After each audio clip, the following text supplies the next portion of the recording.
Hi, everybody. Welcome to the studio. Thank you so much for being here. Doing these live streams, it means so much to me that you guys are here watching. It helps me to get into the studio and master my own disinclination to work. So I can't tell you how much it means to me to be able to have this to look forward to. I really do look forward to painting for you in these live streams. I miss my mom. My mom definitely loved watching these. So, mom, wherever you are, miss you. Um, she made me send her the link every week. Just a couple announcements before we get going. Well, I'll hold off because there might be some people that are kind of coming in, so we'll wait. So as I'm waiting for everybody to come in that wants to be here today, I'm going to do a little reading. I'd like to start off that way. It kind of motivates me, and I hope it inspires and motivates you too. I love this book, Art and Fear. This is by David Bayless and Ted Orland. It's a great book. If you don't have it, get it. It is one definitely to have. It's not an expensive purchase, I don't think. So this is a great one. So many little tidbits. No matter where I open it, there's always something that helps me out. And this one is on talent. Talent, in common parlance, is what comes easily. So sooner or later, inevitably, you reach a point where the work doesn't come easily, and aha, it's just as you feared. Wrong. By definition, whatever you have is exactly what you need to produce your best work. There's probably no clearer waste of psychic energy than worrying about how much talent you have, and probably no worry more common. This is true even among artists of considerable accomplishment. Talent, if anything, is a gift, and nothing of the artist's own making. This idea is hardly new. Plato maintained that all art is a gift from the gods, channeled through artists who are out of their mind, quite literally, in Plato's view. When making art, Plato, however, is not the only philosopher on the block. While his description correlates well with the functioning of the oracle at Delphi, idiot savants, and certain TV evangelists, it's difficult to reconcile with most real-world events. Were talent a prerequisite, then the better the artwork, the easier it would have been to make. But alas, the fates are rarely so generous. Every artist who has developed a mature vision with grace and speed, countless others have laboriously nurtured their art through fertile periods and dry spells, through false starts and breakaway bursts, through successive and significant changes in direction, medium, and subject matter. Talent may get someone off the starting blocks faster, but without a sense of direction or a goal to strive for, it won't count for much. The world is filled with people who were given great natural gifts, sometimes conspicuously flashy gifts, yet never produce anything. And when that happens, the world soon ceases to care whether they were talented. Even at best, talent remains a constant, and those who rely upon that gift alone, without developing further, peak quickly and soon fade to obscurity. Examples of genius only accentuate that truth. Newspapers love to print stories about five-year-old musical prodigies giving solo recitals, but rarely read about one going on to become a Mozart. The point here is that whatever his initial gift, Mozart was also an artist who learned to work on his work and thereby improved. In that respect, he shares common ground with the rest of us. Artists are better by sharpening their skills. Artists get better by sharpening their skills or by acquiring new ones. They get better by learning to work and by learning from their work. They commit themselves to the work of their heart and act upon that commitment. So when you ask, then why doesn't all come easily for me? The answer is probably because making art is hard. What you end up caring about is what you do, not whether the doing came hard or easy. Talent is a snare and a delusion. In the end, the practical question about talent come down to these. Who cares? Who would know? And what difference does it make? And the practical answers are nobody, nobody, none. I like that. So that's just one opinion on the whole talent argument. So I like it. Okay, so a couple of announcements before I get started today. Going to paint some clouds, which is pretty exciting. I asked my monthly subscribers what they wanted me to paint today because I kind of didn't know. And a bunch of people chimed in and said, how about some puffy clouds? So, okay, I'm going to do that. And as it turned out, my friend Tony Elaine, who does a monthly demo for our monthly subscribers, yesterday he did his demo, and he also painted puffy white clouds, a very, very similar reference photo. And I'm being truthful when I say I had no idea about what Tony was going to paint. So it was a surprise to me. He knew because he gets my emails about what I'm going to paint. So he knew, but he had already selected what he was going to paint. So great minds think alike. So I think that that's cool. So those of you that got to watch Tony yesterday or will get to see Tony's demo when it's ready for the rest of people, you'll get to see that sort of difference, which is always really cool, I think. I also wanted to mention that I'm doing hangout for our visionary and inner circle members coming up at the end of the month. So watch for a notification of that if you're one of those.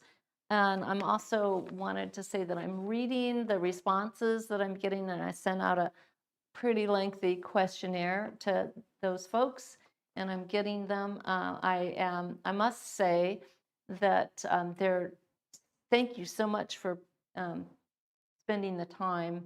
They're very heartfelt.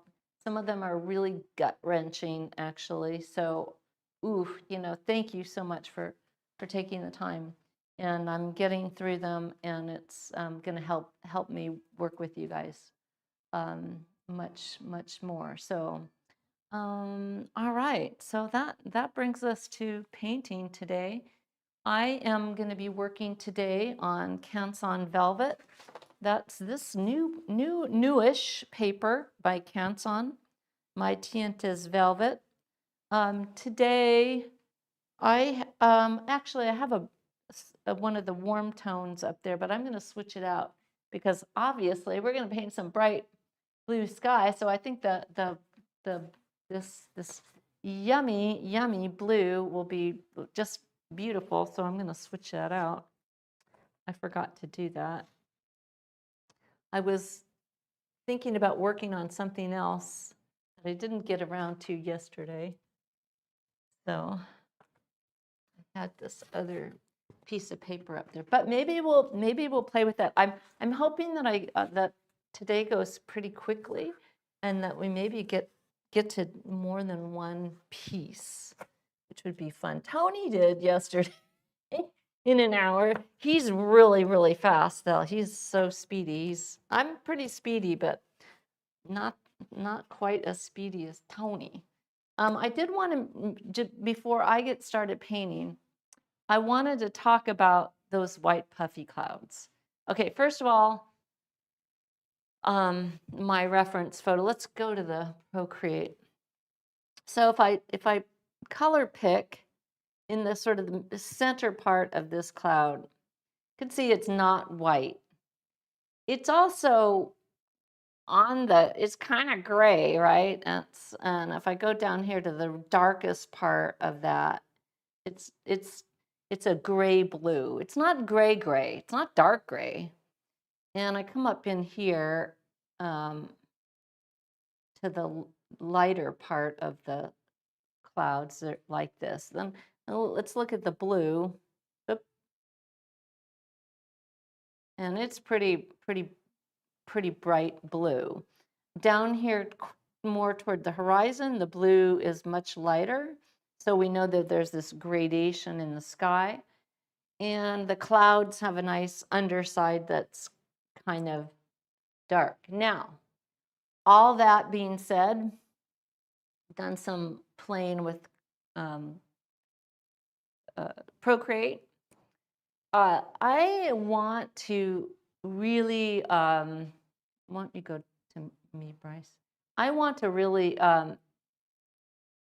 exaggerate the color a bit. I want those clouds to be really, really luminous, not dull and gray. And I think sometimes the photographs of clouds have a tendency to, we don't see as much of the color. So I'm going to play with and try to infuse them with a little more color. So I'm going to show you. So this, let's see, do I have that in there? This reference photo is the photo that I used. See if we can go. Yeah. For this piece. Can we do that? Can we show them side? Oh, great. Now, you can see in those clouds that gray under there. Oops. Let's see.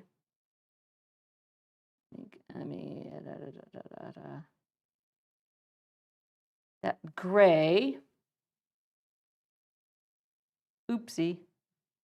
See, I need to get on the right layer. There we go.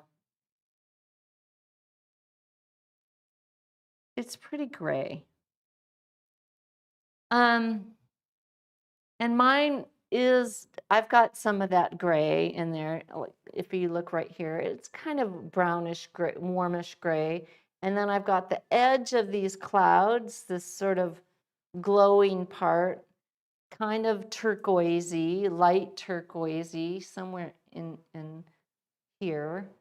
And then the darker blue sky around it. So my point here is that I definitely am going to be exaggerating those things in the clouds because I want my clouds to really feel like they're vapor and they're ethereal and luminous, and they're not these heavy solid forms. So we'll see what happens. We'll see. So like this, it would be good to like put this up here and just as a reminder. Yeah, I want this, not that. It's always a good thing to think about when I'm painting. I'm after a certain thing. I'm going to put it right in front of me. Remind me. And that's cool. Tony talked about yesterday, we want to obviously, not just in clouds, but in painting on the whole, most of the time we want to avoid making mud. And one of the things I think about when I'm, I don't want to make mud. If I stick with colors in a value mass, if I stick with sticks that are relatively the same value, I can get a lot of variety and sort of fractured colors. So in that blue sky, there might be, like a turquoisey and a more ultramarine and almost a violet. But as long as they're very similar or close in value, it's not going to look muddy. In fact, it's going to have a vibration to it. It's going to have that sort of broken, fractured color that I want, that I'm after. So, and that goes for any value mass. It goes for a dark area, up in this painting, up in here. There's some charcoal, there's some blue spruce, there's some dark purples, but they don't look muddy because they're very close in value. If I put a middle value in here, it would get all mushy and muddy. All right, so let's just start in. Today, I'm going to be good, and I'm going to try to make my painting a standard size. Let's see, 11 by 14. because I'm trying to be a little more cognizant of these things. As, all right. And I love in this photo reference, by the way, this was a student uploaded this onto the student reference album in Facebook. And I love it. It's that water is so amazing, that reflection. So I want to include a good portion of that, but I still am going to simplify it a little bit. I think it would be nice because we're focusing on clouds, maybe giving more sky than water in this case. So I'm going to diminish the water a little bit. Let's maybe think about this bank being, and because it's water lies flat, so we want this pretty nice and level. And so just a little sketch. It's pretty simple. Doesn't need to be. And I'm going to simplify it even a bit from what's here, I think. Got some nice layers of things back. There's even back in here, there's some sort of man-made structure back in there, whether we include that or not.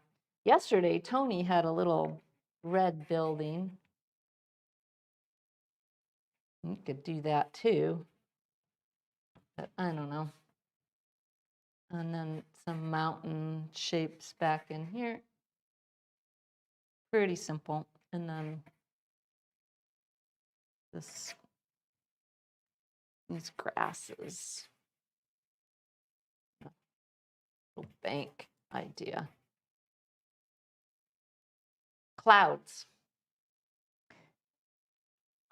These kinds of clouds totally feel like Edgar Payne-ish. So if I think about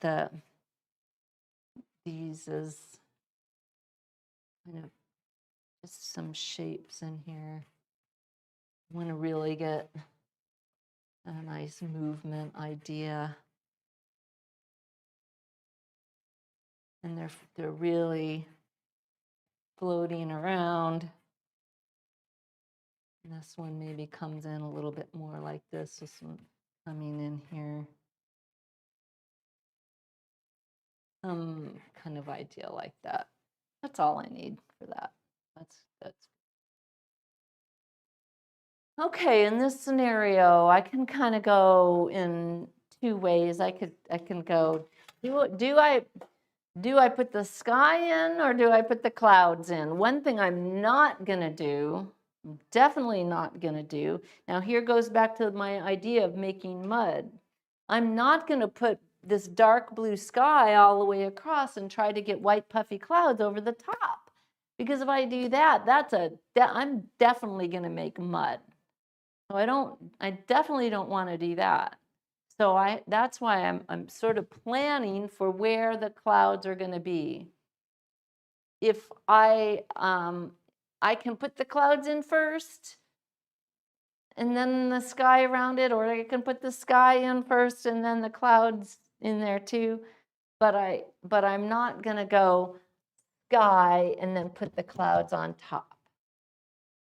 Now that might seem like kind of counter, like, oh, well, aren't the clouds in front of the sky? Well, yeah, but then I am going to make mud, so it's a sort of a technical, practical thing with the materials that if I did that. Now some media are opaque enough that you could get the white clouds over the top of the dark, a dark blue sky like this, a bright blue sky. But pastel is semi-transparent. And it's not, yeah, there's definitely especially these light ones, they are pretty opaque, but you are going to make mud if you try to do that. So I'm not going to try to do that. I'm going to work around it. So up in here, I'm leaving the spaces for the white clouds.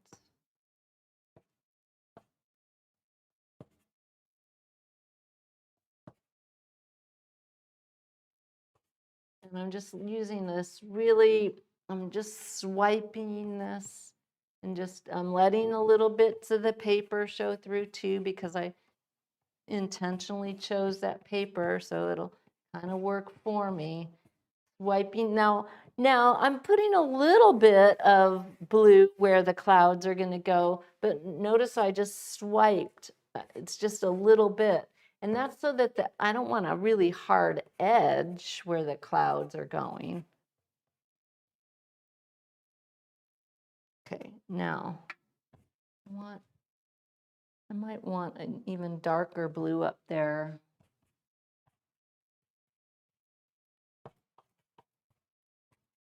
Bit just like that. That's cool. And then I want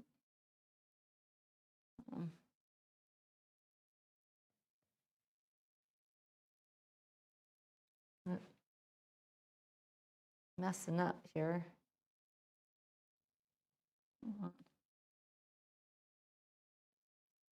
Marry this and this.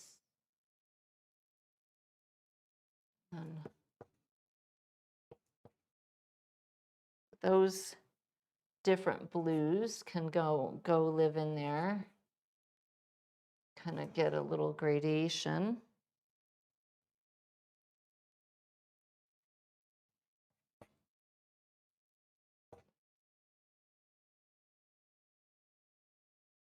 I want something a little bit darker. Oh, this is a J. Luda. I noticed that Tony used one of those yesterday too. I like the J. Luda because they're a little grainy. I think that's pretty nice. Okay, so now coming to the clouds, I'm gonna save the white. I don't want to put white yet. There's only a few spots where I'm gonna want white. So I'm actually gonna choose some blue. Like I'm in the blues. I'm not going over to my grays. I'm in the blues still.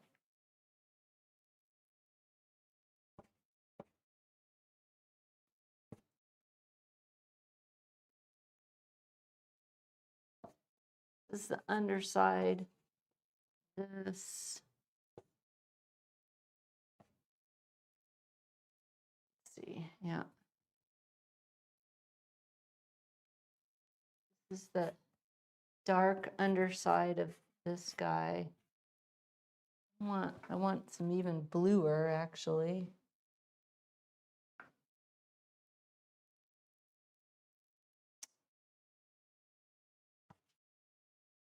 What's that one? I'm looking at this painting. What did I use over here? That one. So this is a kind of a gray blue. I didn't go into my grays. I want actually this even bluer.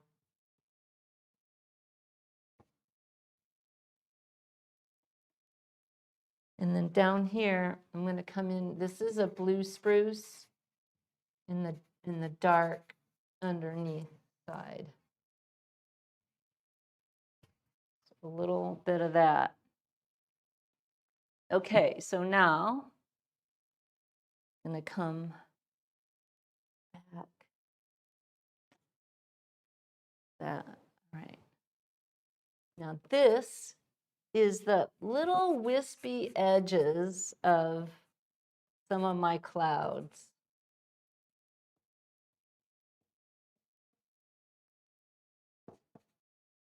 Oops, I gotta get in the right spot.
Oh, I want a little more blue sky in here.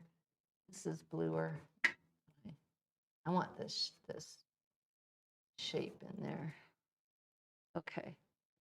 I want this shape in there too. I want that.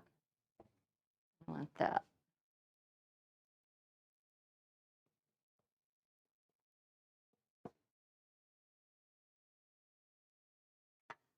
Okay, that's looking really good.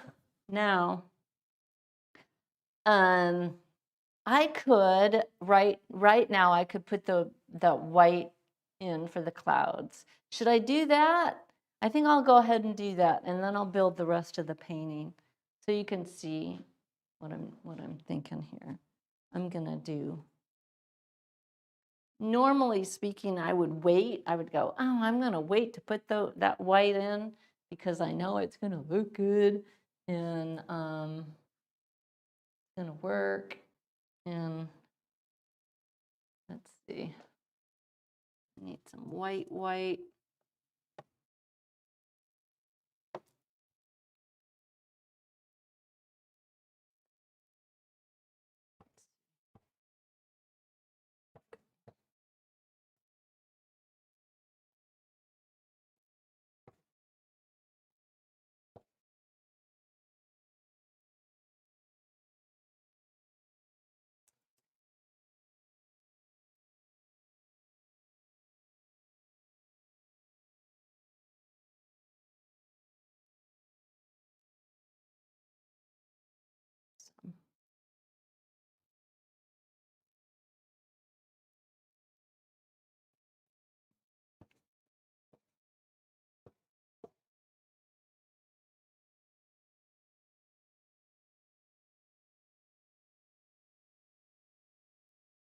I want some more blue.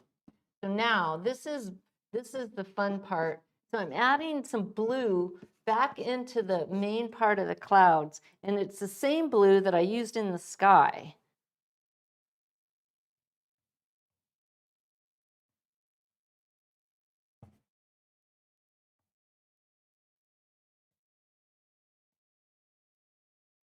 This has a underside.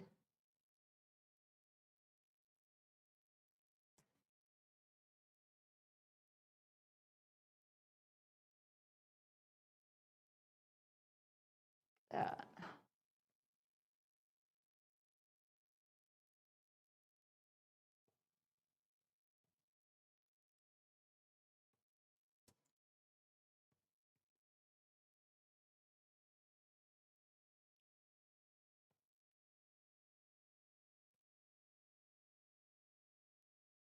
I'm pressing pretty hard with the white because I know that that's what I need. Right? There's no question about that.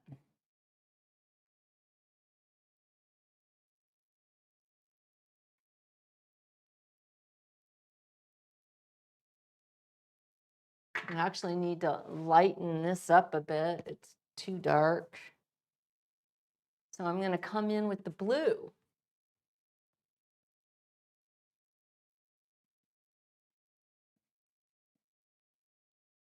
For here too. It's the same blue that I used in the gradation. Now,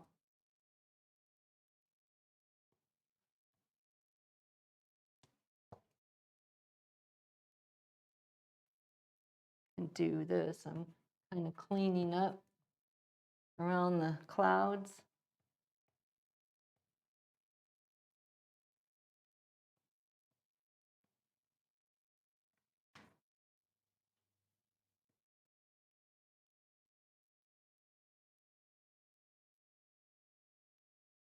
It's looking pretty good. Pretty puffy.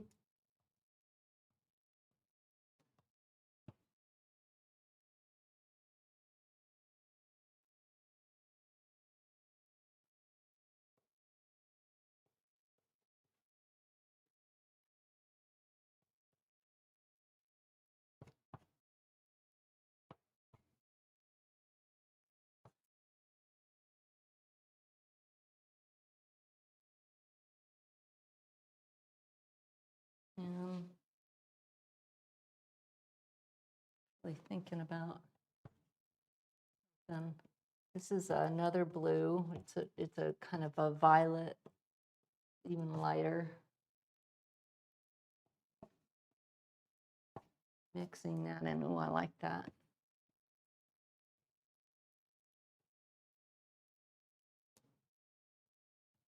Simplify that out a little bit.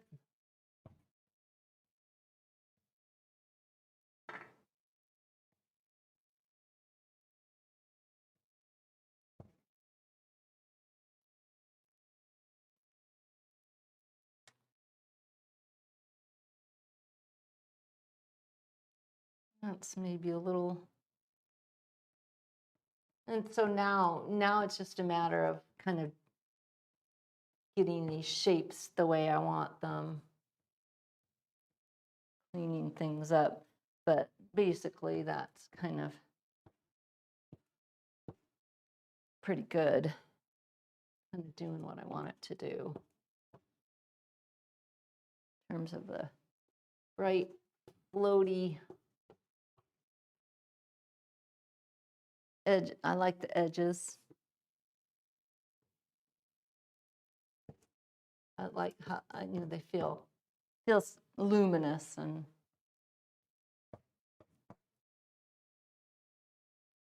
it's got motion and all the stuff.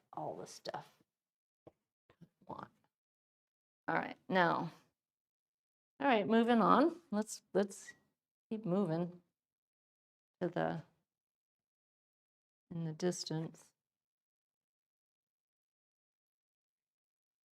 At this distant mountain shape.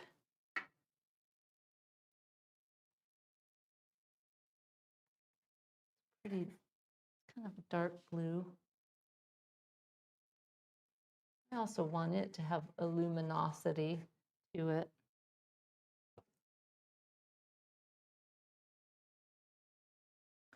And then the mountain, the light on the mountain. It's a little greener than that.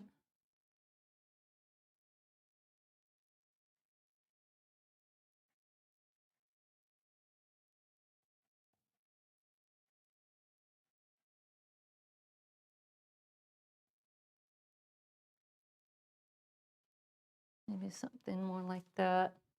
Now I'd like to see if I can do one more piece today because I have another idea for clouds. So I'm gonna move kind of fast on this guy. How's that?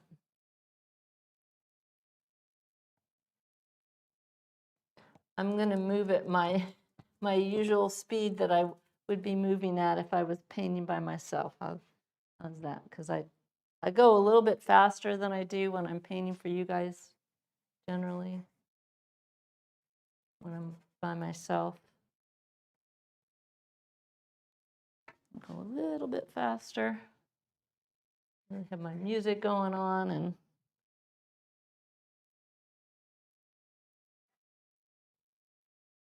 my not good music. I don't listen to very good music.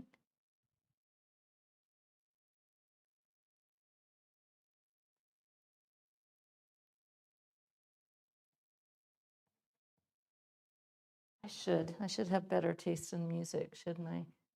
Don't. Right.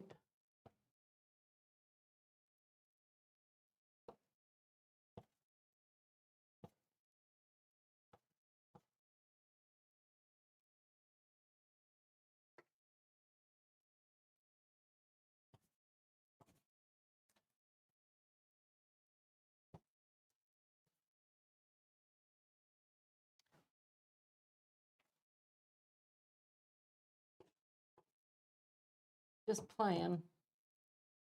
I'm playing right now. I love the grasses. They've got that. I love these sort of madder type colors.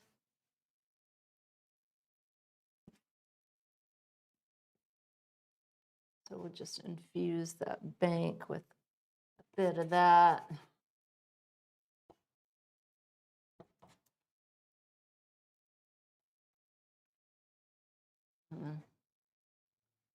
Distant shape.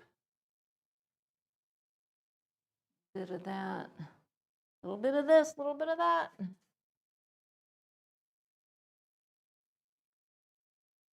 Fine.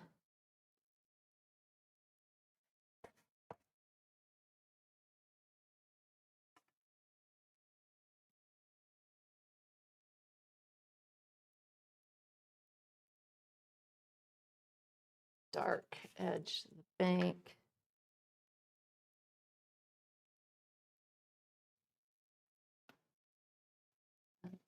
Reflection in the water, also pretty dark. You don't need to make it quite as dark.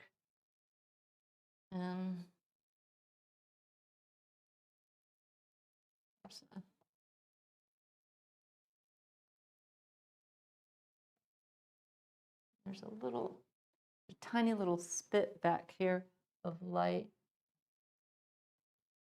green. That's kind of fun. Bring that forward, echo it up forward. Okay, so now we need to bring some of this cool sky down into the reflection of the water, right?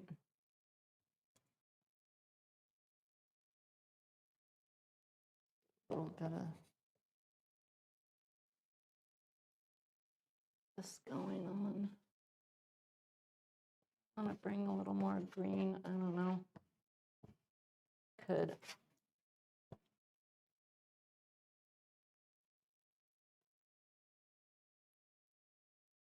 All right, let's so that's this sky here. Oh, one thing, I'm not happy with this shape up here. A little more floaty and natural.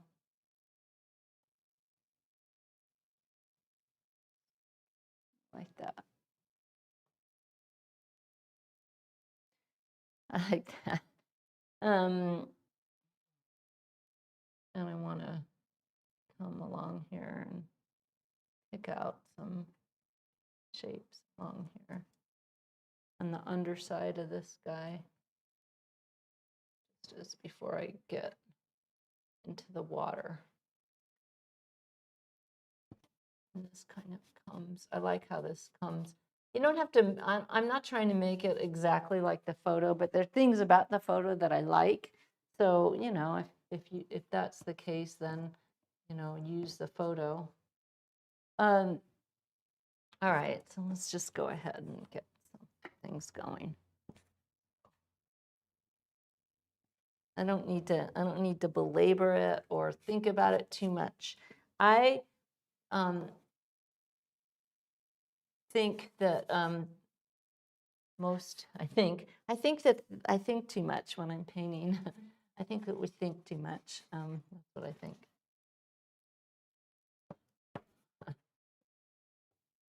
So I don't want to do that.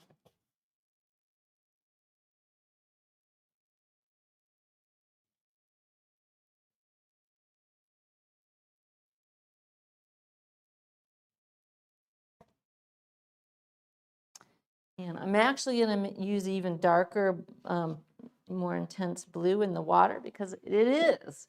It's got the, it's got the blue sky reflecting in it, but it's, the local color of the water is even, richer and darker. So it's got both going on. So can make a case for really playing with that intensity.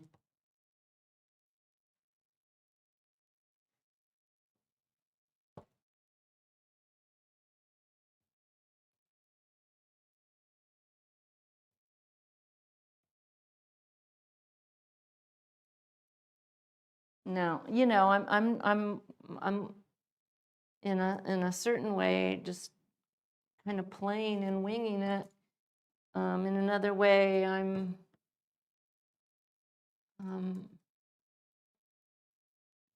being intentional. I think painting is this lovely interplay of and balance of spontaneity and planning and experience and all the things.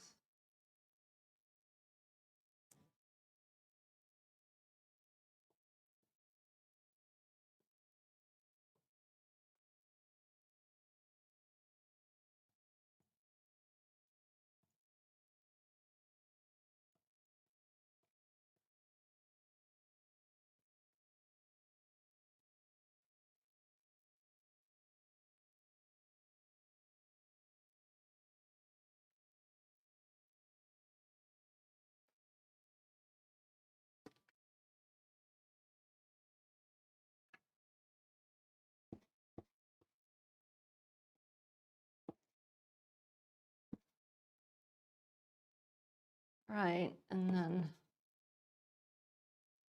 we need some white in that water, right? We need to punch up that water. And give it its due.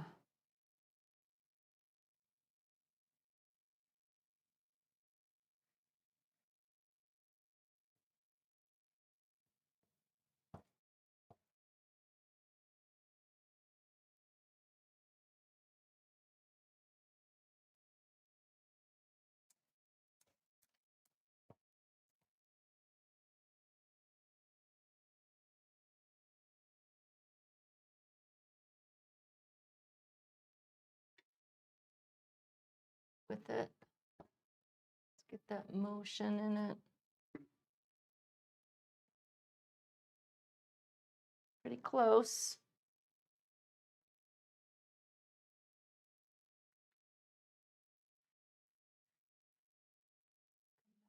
I lost some of that dark.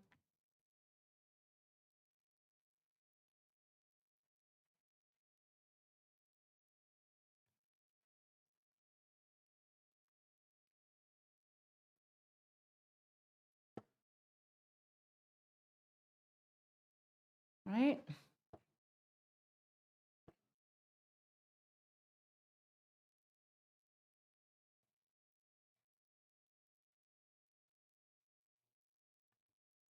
Maybe some.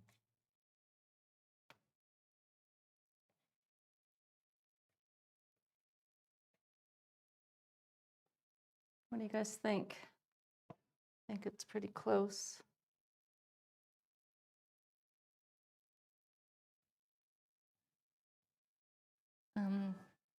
Can take some questions, and then maybe I have time for play with one other reference. If any questions yet?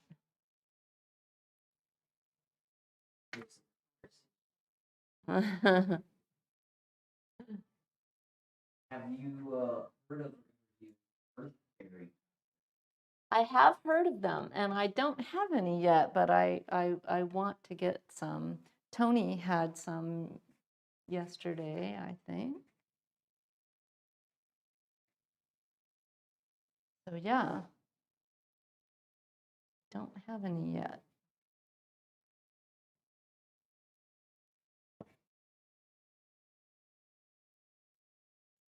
But I feel like they're in my future.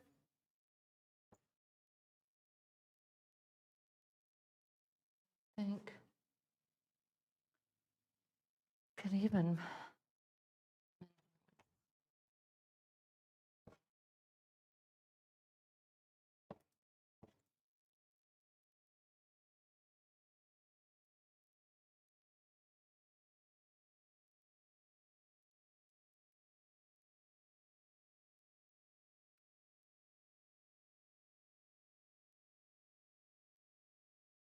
okay, something like that, I think is good.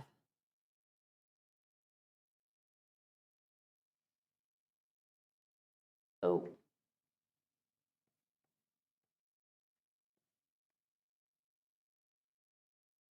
now I'm working on the painting, and I want to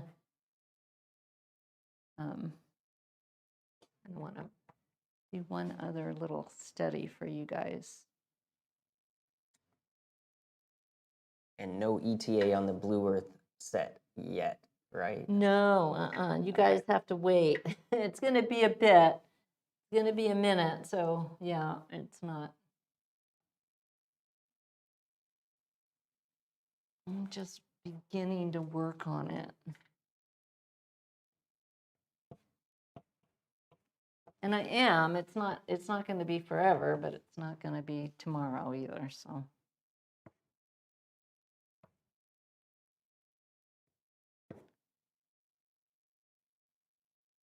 All right. I think that's looking pretty nice. Okay. I had one other reference. I have, do we have questions in here? Yeah, Deb has a question. She says, sometimes I get confused painting water. When to go sideways or down? Both. I want that, I want both a vertical mark and so think about the verticals, you're expressing the reflection. The horizontal marks, you're expressing the flat surface or the movement of the water. So I definitely, I'm gonna want, both, right? And depending, if the water is really still, probably. Reconnected. Okay, we're back. Okay. Oops, sorry, we lost our connection for a second. So yeah, and some of that's a creative choice, and some of it's, so I let myself be driven by both the photo reference and also what I want in a painting. So there's always that balance for me, this interplay of my own experience as a painter, the reference, whatever I'm using, and what I want to express. Okay, so we have 10 more minutes, and I don't have a big timeline today, so I can do one other little study. And this is, yeah, can we show that? Which one are you thinking? The iPad. Oh, yeah. Yeah. Oh, there it is. Let's see. I'm going to use this. I'm going to use the brown paper on this one. And I'm going to go ahead and cut it so that I maybe can get something else out of it. I'll make it a little smaller study.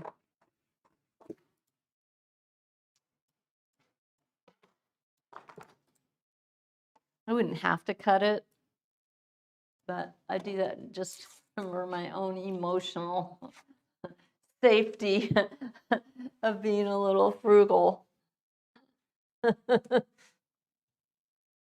Paper is so expensive. Is that a good spot? I'm going to give you, there you go. Is that good? Yeah, I mean, you can, Should I move it? yeah, move it over a little. Center it up.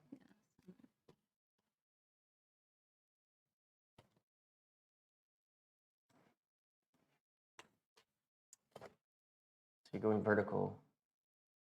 Yeah. I'm going to go vertical. Yeah. Obviously. Okay. So this is like a classic, cumulus stacked, going back to the horizon there. And I'm going to keep it kind of simple.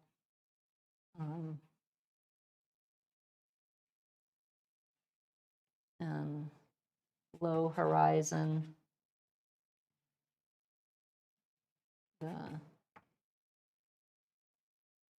Might as well make it straight.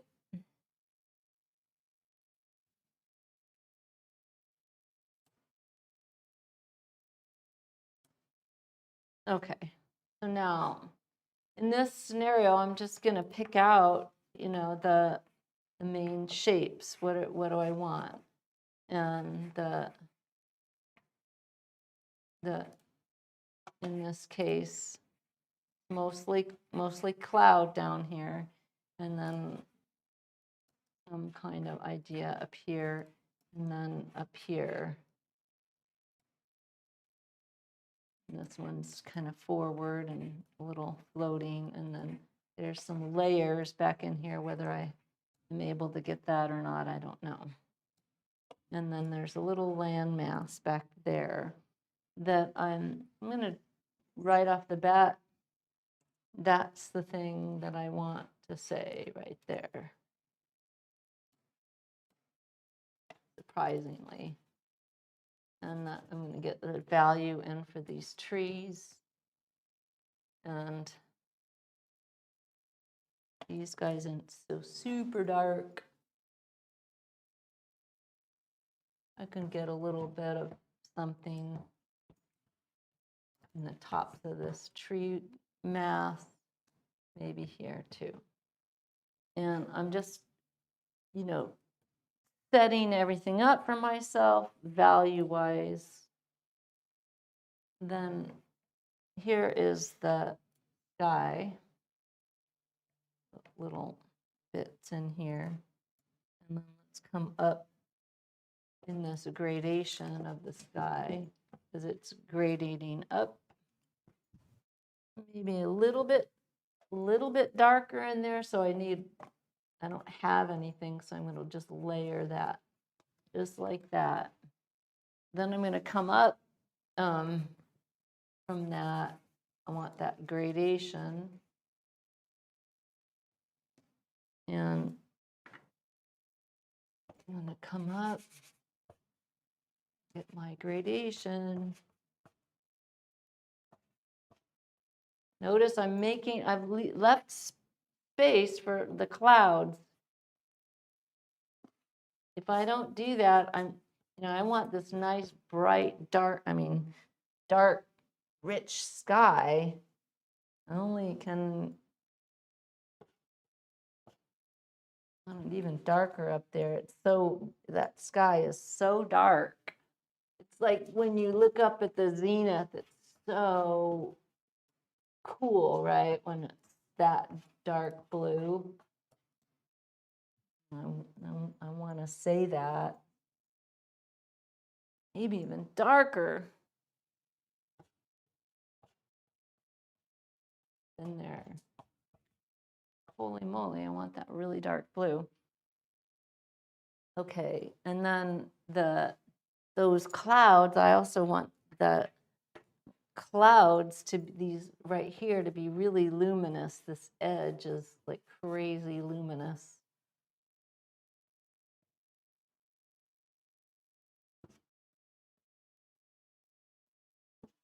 and this is, there's this little wispiness to this right here, and so I'm coming over, and I can get that over the top of that because I'm just coming up over it really lightly here too.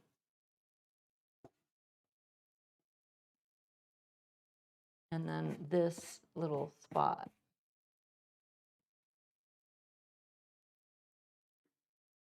Now the underside of these clouds is it's a kind of a gray, but it's kind of a bluish gray. I don't want it to be like dull gray. Maybe even a little purple, something like that.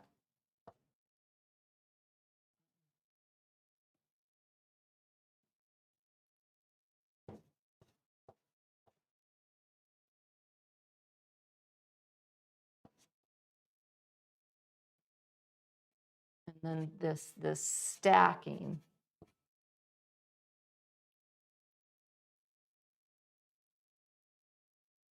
This is some blue and some grays and some purpley. And then this same back in here all the way to the horizon. I need some color in there. I don't want it to be too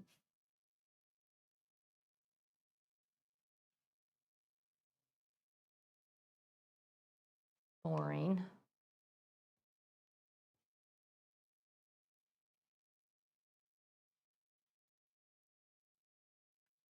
All right.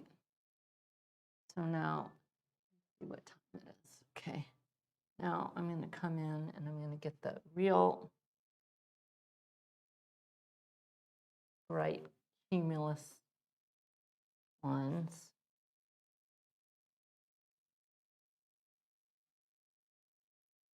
And then there's some this stacking in here.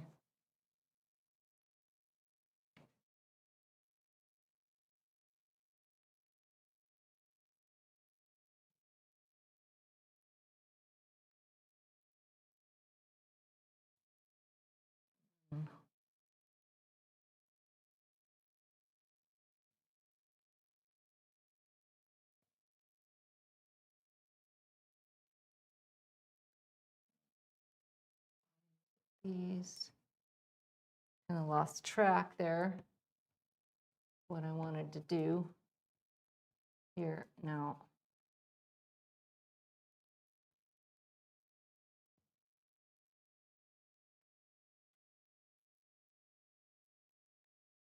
Oh.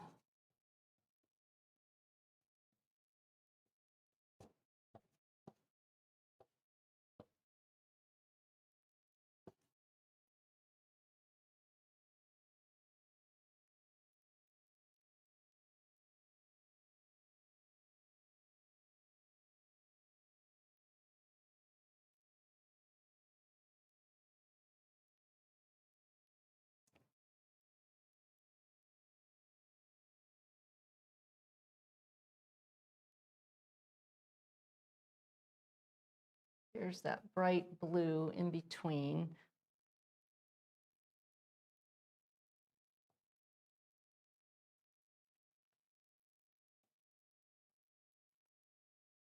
Comes down. Now you can see where I'm kind of headed with this. Now,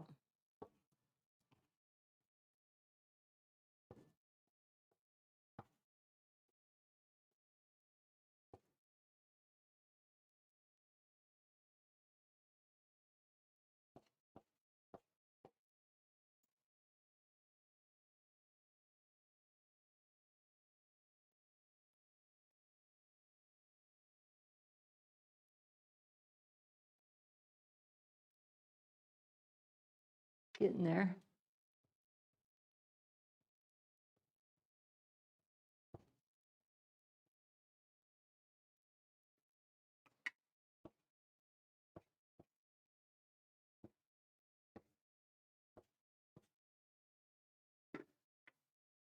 See, I'm going back and forth between the clouds and the sky. See that?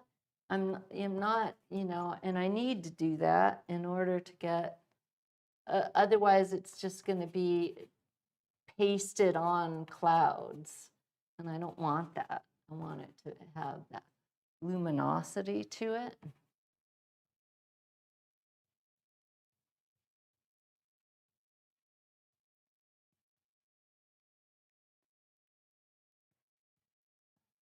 And that dynamic.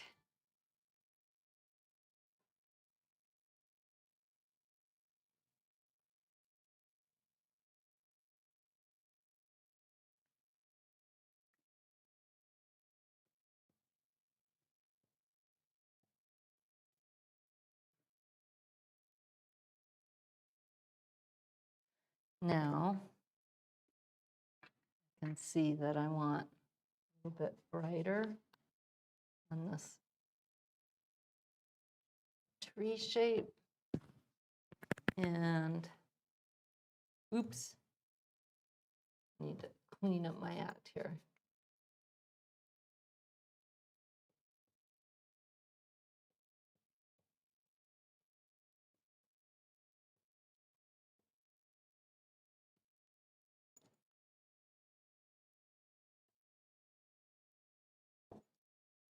And then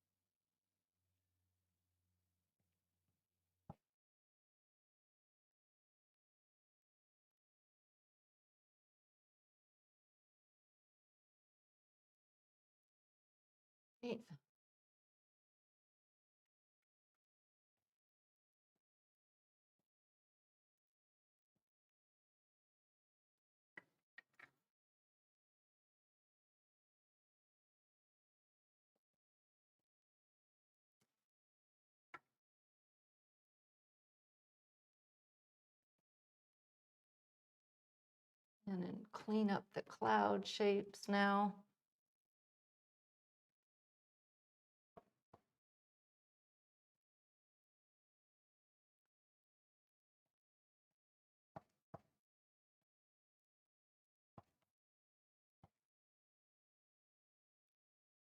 Looks good. And maybe now we put Tony's red building in.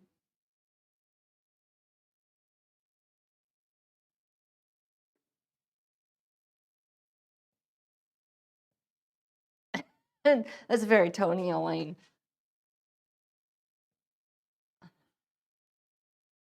I don't think he'll mind.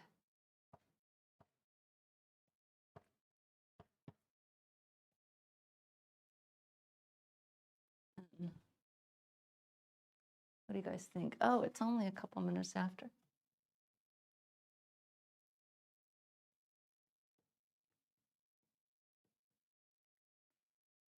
That's awesome.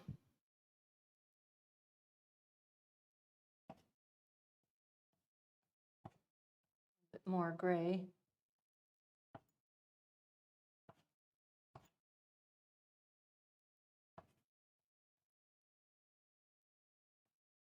All right, I'm done. I'm done. I'm done playing for the day. I got to play. All right. Do we have any other questions before we go? This is Canson Velvet.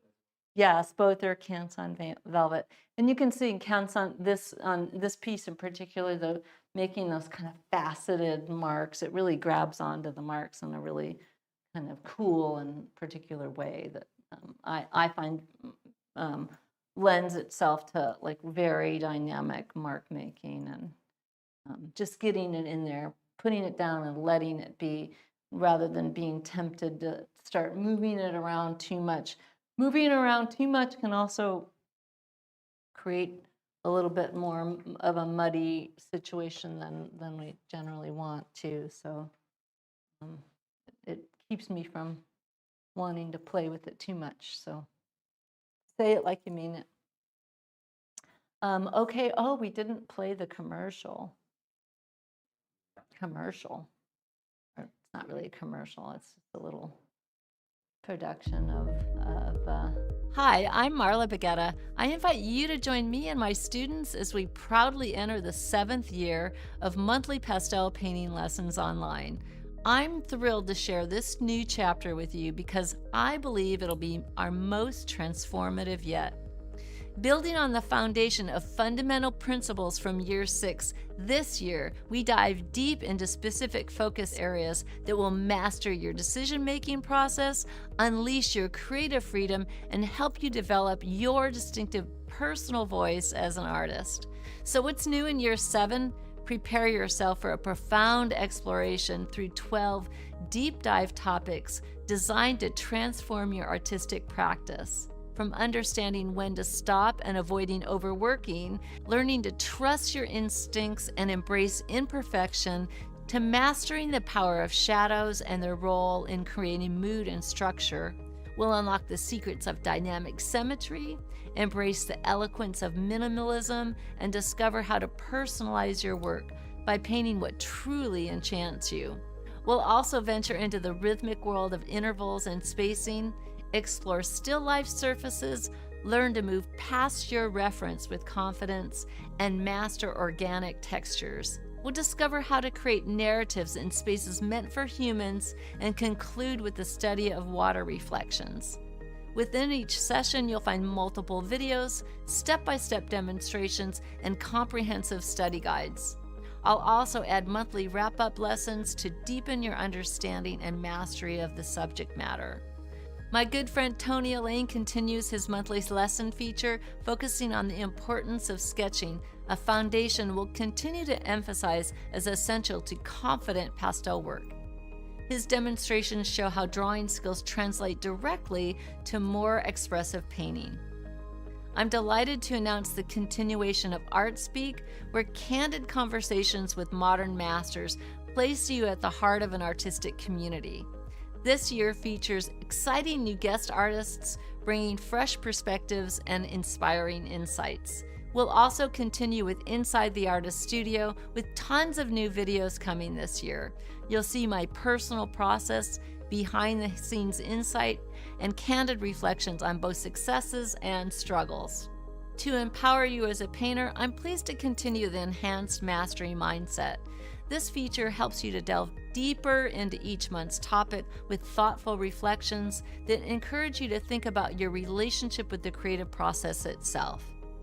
Each month, subscribers get 2 live lessons, an in-depth super stream that follows each month's topic, and a 2-hour critique session offering direct paths to improvement. Plus, you'll have access to our Learning Pathways archive and monthly mileage training exercises to support your daily practice.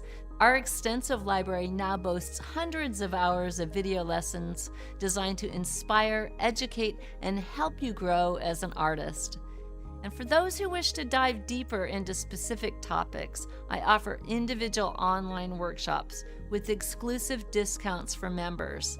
And finally, as a member, you'll have access to our exclusive Facebook group, where you'll find a supportive community of artists. This subscription offers an extraordinary value, rivaling any other source in the world of pastel painting. Whether you're a beginner or an experienced artist, our lessons are the ultimate resource to help you elevate your skills, expand your artistic horizons, develop your unique style, and reach your personal artistic goals. With flexible payment options and a 30-day money-back guarantee, there's no reason to wait. So what are you waiting for? Start your artistic adventure today and experience the transformative power of pastel painting with us. 3, 2. Yeah, so there it is. That's year 7. I just cannot believe that we're in year 7. It's amazing. And the monthly subscription is on sale until September 9th. So just rolling into the end of our sale. So check out the website paintinglessonswithmarla.com and you can get all the details. It's pretty incredible. It's kind of an amazing encyclopedia now of pastel painting. It's really cool. I couldn't help myself. I had to make a few more marks up here. Just super, super tempting. Really fun painting with you guys today. I really enjoyed these clouds. And sometimes I think the simplest things can be the most enjoyable in painting. Okay, so I hope you have a really, really wonderful weekend and you get to do something creative and fun. It's supposed to be really hot here. We're going to get to about 100 degrees. So is that like 37 Celsius? So yeah. Hope it's comfortable wherever you are. Oh, we need to do this. Yes, we need some L's. Well, for this little study, I guess so. Yeah, could do it. Okay. Yeah, this is a pretty little thing, right? It's nice and bright and nice. I like how this turned out. Sometimes those quick ones are fun. This one needs 10 more minutes of my time, I think.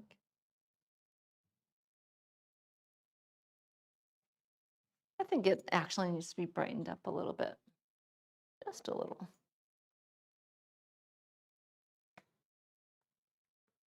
But it's definitely got some good potential. What I think about it is I think that I would probably simplify this water a little bit. All right. I think that's it for today.